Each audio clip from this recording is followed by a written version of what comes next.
기도하겠습니다. 놀라운 주님 감사합니다. 주님께서 참 저희가 찬양한 대로 주님은 정말 저희에게 놀라운 주님이 되시며 우리의 삶 가운데에 반석이 되어주시는 분이심을 저희가 다시 한번 고백하고 그리고 기억하기 원합니다. 하나님, 저희가 주님 반석 되신 주님 위에 항상 올바르게 서 있을 수 있도록 하여 주시고 그 위에 집을 지을 수 있도록 하여 주시고 모래 위에 집을 짓는 자들 되지 아니하도록 하여 주셔서 저희의 인생이 쉽게 무너지지 아니하고 참 흔들리지 아니하며 우리 그리스도 예수 안에서 온전한 평안과 안정감과 그리고 샬롬 안에서 제가 인생을 살아가게 될 수 있도록 주께서 저희를 붙들어 주시기를 간절히 간구드립니다. 오늘 말씀을 통하여서도 그러한 반석을 주님 저희에게 알게 하시고 보여주시고 어디에 뿌리를 내려야 하는지를 저희에게 드러내 보여주시기를 간절히 간구드립니다. 주님의 말씀이 우리 삶 가운데 스며들도록 하여 주시고 주님의 참 그 말씀이 우리의 삶의 근거가 될 수 있도록 하여 주시옵소서. 감사하며 우리 주 예수 그리스도의 이름으로 기도드렸습니다. 아멘. 네, 오늘은 열왕기하 9장이죠. 9장 같이 보겠습니다.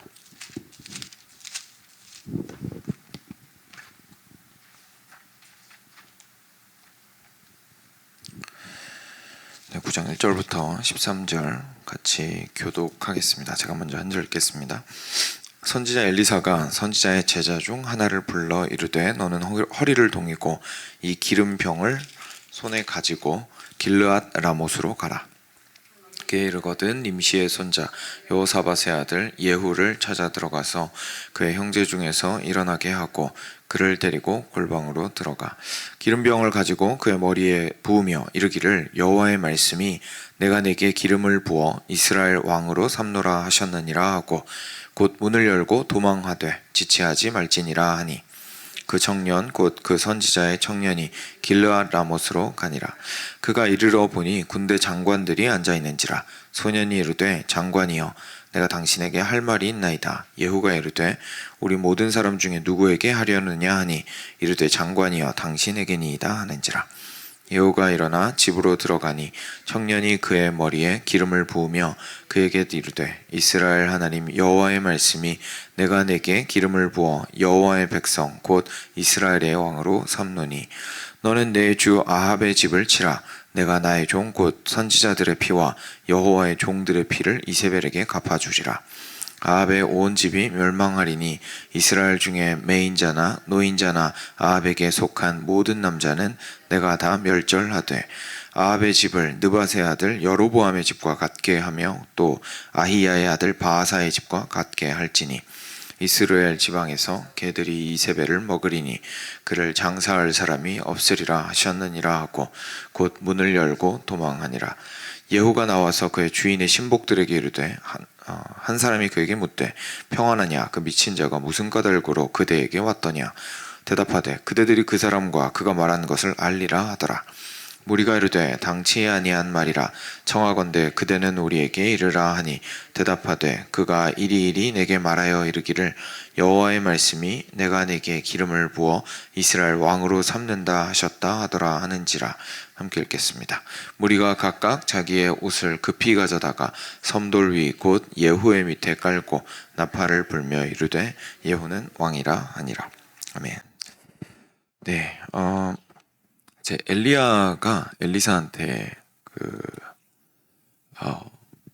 후계를 넘겨줄 때에 엘리사에게 말했던 것 중에 하나가 예후에게 기름을 부어서 지금 현재 이스라엘을 붙들고 있는 그 사람들을 이제 멸하는 그 작업을 예언했던 것을 아마 기억을 하실 겁니다. 그래서 시간이 꽤 지났고 이제 엘리야가 했던 그 예언이 이제 이루어지는 그 시점입니다. 그래서 엘리사가 오늘 보시면 이제 예후에게 기름을 부으려고 사람을 보낸 것을 보게 되죠. 그래서 길르앗 라못이라는 곳으로 이제 사람을 보냅니다. 그래서 어떻게 해야 되는지 말을 해줍니다. 거기에 가면 이제 님시의 손자 여호사밧 2절입니다. 님시의 손자 여호사밧의 아들 예후를 찾아서 그 사람들 중에서 일어나게 하고 데리고 골방으로 따로 들어가서 이제 기름병을 가지고 머리에 붓고 여호와의 말씀이 내가 내게 기름을 부어 이스라엘 왕으로 삼노라 하셨느니라. 그렇게 말하고 나서 바로 도망쳐라. 이제 이렇게 지시를 했습니다. 뭐 당연하죠. 왜냐하면 왕이 버젓이 있는데 현재 아무리 군대에서 어느 정도의 위치를 가지고 있는 사람이라 할지라도 이렇게 왕위를 따로 받게 되면 당연히 굉장히 심각한 문제가 발생을 하기 때문이었습니다. 그래서 그 청년이 그 길르앗 라못으로 그 명을 듣고 갔습니다. 근데 갔더니 군대 장관들이 쫙 하고 앉아 있었어요. 그 소년이 이렇게 말합니다. 장관이여, 내가 당신에게 할 말이 있나이다. 이게 좀 재밌는 게 사실 이 그 선지자 청년 입장에서는 거기에 이렇게 군대 장관들이 쫙 하고 앉아 있으면 누가 예후인지 알 길이 없습니다. 그렇죠? 누가 예후인지 알 길이 없습니다. 그래서 그냥 이렇게 약간 일반적인 호칭으로 던진 거죠. 네. 장관이여, 내가 당신에게 할 말이 있습니다. 이렇게 던진 겁니다. 그랬더니 당연히 그 중에서 제일 높고 이제 그 말에 대답할 만한 사람이 대답을 하겠죠. 그래서 예후가 우리 모든 사람들 중에 누구에게 말하려고 왔느냐 이렇게 다시 말합니다. 그랬더니 소년이 이 사람이구나 하고 나서 장관이여 당신에게니이다 하고 데리고 들어갑니다. 그래서 집에 들어갔는데 청년이 그때 이제 바로 머리에 기름을 붓고 엘리사가 명한 대로 이야기를 했습니다. 이스라엘 하나님 여호와의 말씀이 내가 내게 기름을 부어 여호와의 백성 곧 이스라엘의 왕으로 삼노니 이렇게 이야기를 했습니다. 여기 이렇게 이야기를 한 부분 보시면 두 가지가 굉장히 좀 구체적으로 언급이 된 것을 저희가 알 수가 있는데, 한 가지는 지금 예후를 왕으로 삼으시는 분이 누구신지에 대해서 정확하게 이야기를 하고 있고요. 그리고 예후가 왕이 되면 누구의 왕으로서 세워지는 것인지에 대해서 이야기를 해주고 있습니다. 둘 모두 이스라엘과 연관이 있는 것을 저희가 보게 되죠. 그러니까 이스라엘의 하나님께서 예후 너에게 기름을 부으시는 거다.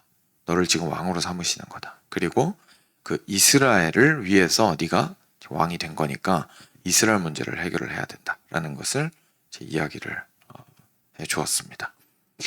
다시 말해서 하나님께서는 지금 이스라엘 상태가 굉장히 안 좋은 상황임에도 불구하고 지금 이세벨을 처단을 위해서 예후가 세워지는 것이 이제 그 뒷부분에 바로 나오는데, 아합 이후에도 그 우상숭배나 잘못된 영향력이 사라지지 않고 아내였던 이세벨을 통해서나 다른 왕들을 통해서 계속 이스라엘 전체가 우상숭배에 물들고 주님께로 돌아오지 못하고 막 이런 정신 못 차리는 상황 속에 있었거든요. 그런데 하나님께서는 여전히 당신을 이스라엘의 하나님으로서 이야기를 하고 계신 것을 저희가 보게 됩니다. 그리고 이스라엘의 하나님으로서 그 이스라엘 백성들을 다스릴 왕을 끝까지 세우시고 붙들고 계시는, 그 자리를 붙들고 계시는 것을 저희가 볼 수가 있습니다.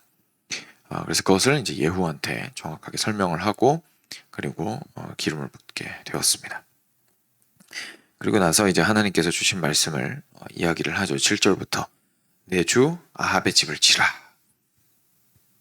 여기 내 주라고 되어 있는데 그 예후가 결국 군인이었기 때문에 이제 아합을 섬기고 있었죠. 아합의 집을, 아합은 죽었지만 아합의 집을 섬기고 있었습니다. 그렇기 때문에 내 주 아합의 집을 치라라고 말합니다. 내가 나의 종 곧 선지자들의 피와 여호와의 종들의 피를 이세벨에게 갚아 줄 것이다 라고 이야기합니다.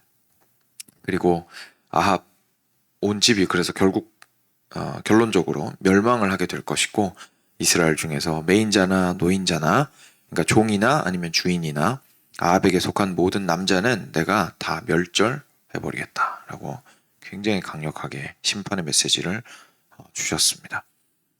그리고 아합의 집을 여로보암이나 바하사의 집과 똑같이 그냥 없애버릴 것이다 이렇게 말씀하시고, 그리고 이세벨은 개들의 먹이가 될 것이다. 그래서 장사하고 싶어도 장사를 못할 것이다 라고 이야기를 하셨습니다. 이게 이제 예후가 그 왕이 되어야 했던 이유였습니다. 그러니까 하나님께서 예후를 왕으로 삼으신 이유였습니다.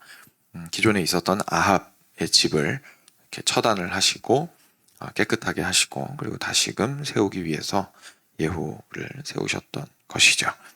그래서 예후가 나왔습니다. 나와서 이제 아합의 신복들이죠. 아합의 신복들이니까 아무래도 눈치가 보이죠. 자기가 방금 왕으로서 기름 부음을 받았는데 같이 앉아 있는 사람들에게 아무래도 이렇게 마음이 불안하죠. 이 얘기를 어떻게 해야 되는지. 그래서 처음에는 조금 능청을 떨다가, 그죠?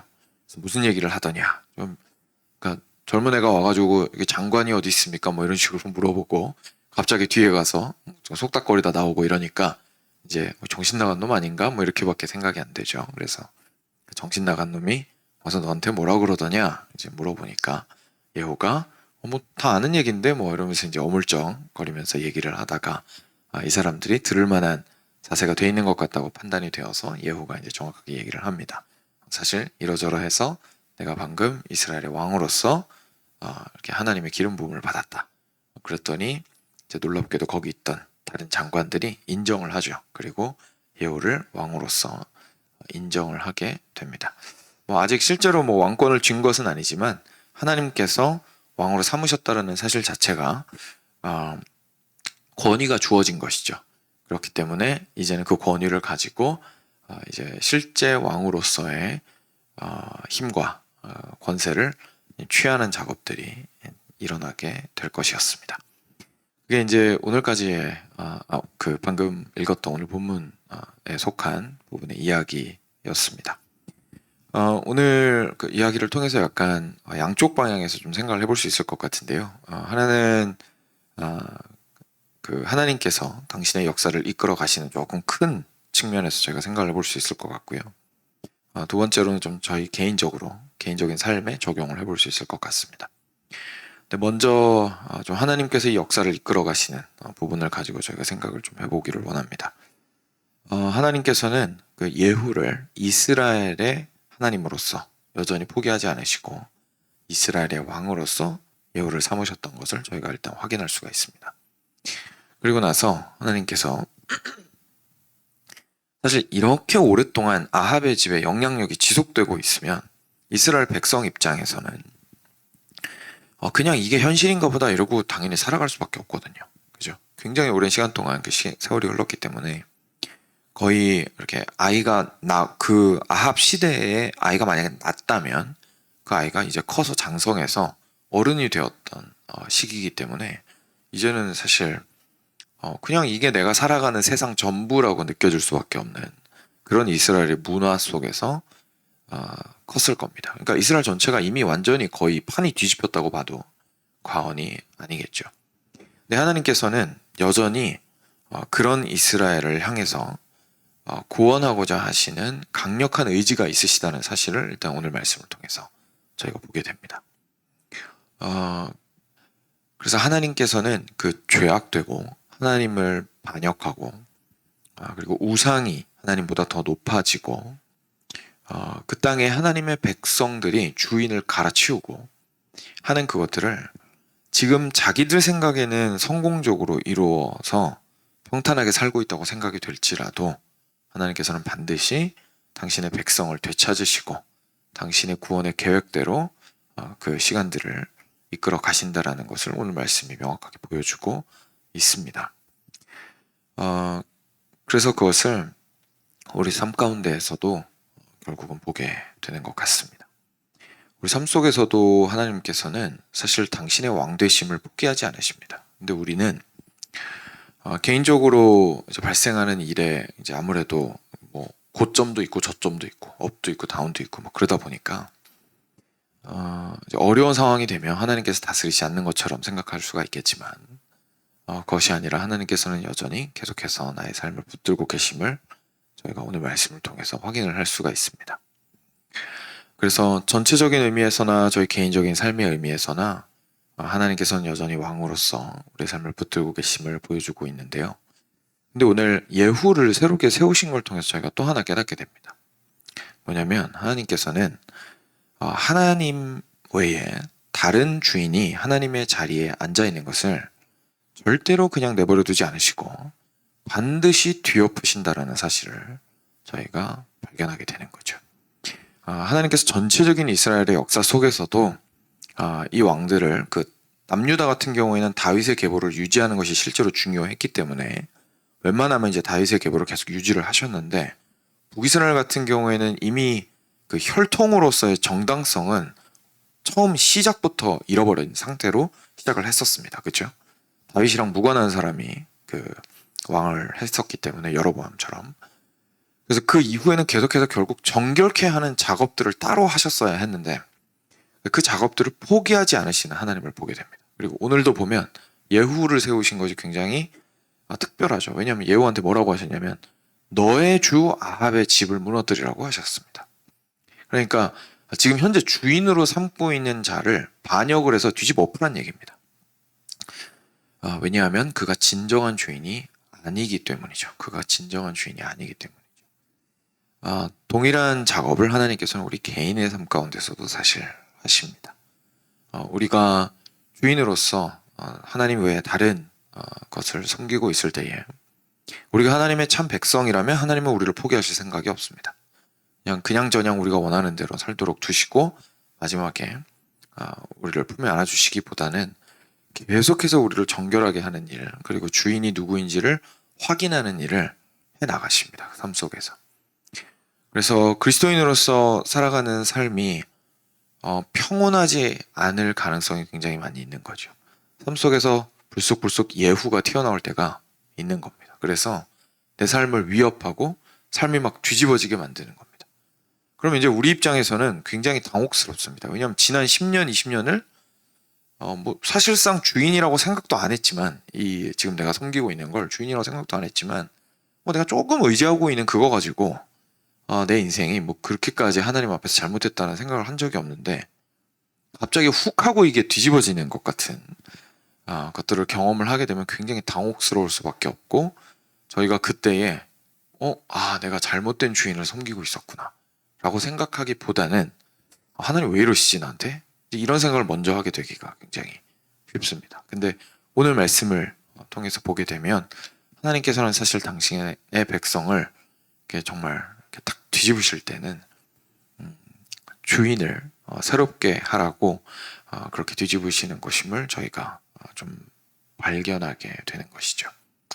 그래서 예후가 우리 삶 속에서 등장할 때가 있습니다. 그래서 그때는 참 지혜로운 것은 내가 주인이 무엇이었나 라고 한번 스스로에게 질문해 보는 것이, 그리고 하나님 앞에 회개함으로 나아오는 것이 사실 가장 현명하고 지혜로운 길이라는 것을 저희가 깨닫게 되는 거죠. 그리고 이런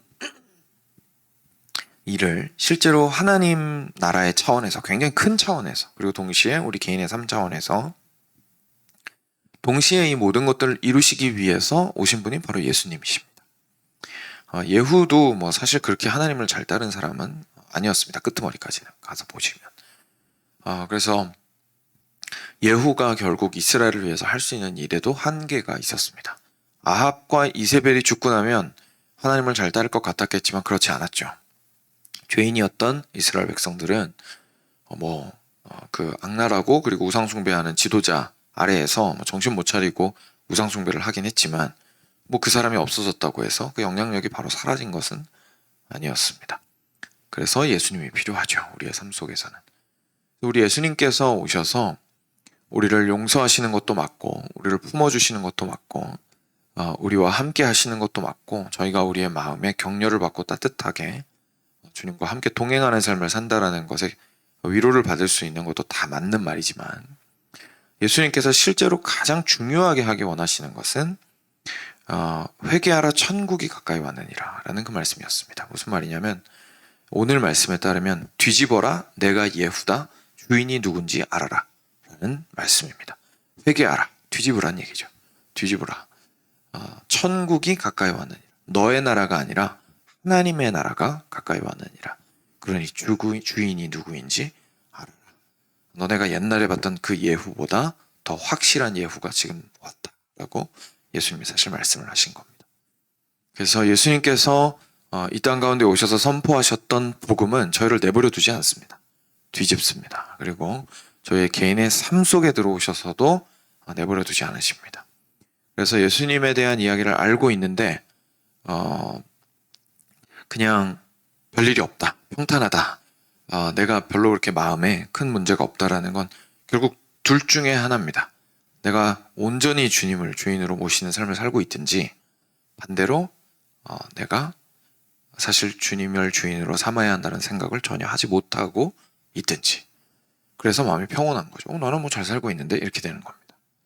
그런데 아시다시피 사실 이 땅 가운데 살아가는 동안에는 우리 중 그 누구도 온전하게 예수님을 삶 속에서 완벽한 주인으로 모시며 살아갈 수는 없습니다. 그래서 우리 삶 속에서는 계속해서 그런 싸움들이 계속되고 어려움들이 계속되고 평온함이 있을지라도, 뭐 예를 들자면 내가 경제적으로 평온하면 아무 문제 없을 거야 라고 생각할 수는 있겠지만, 실제로 경제적으로 풍요로워졌을 때에도, 또는 건강이 다시금 되찾아서 평온할 때에도 우리 안에서는 계속해서 하나님께서 누가 주인인지를 깨닫게 하시는 작업들을 해 나가실 겁니다.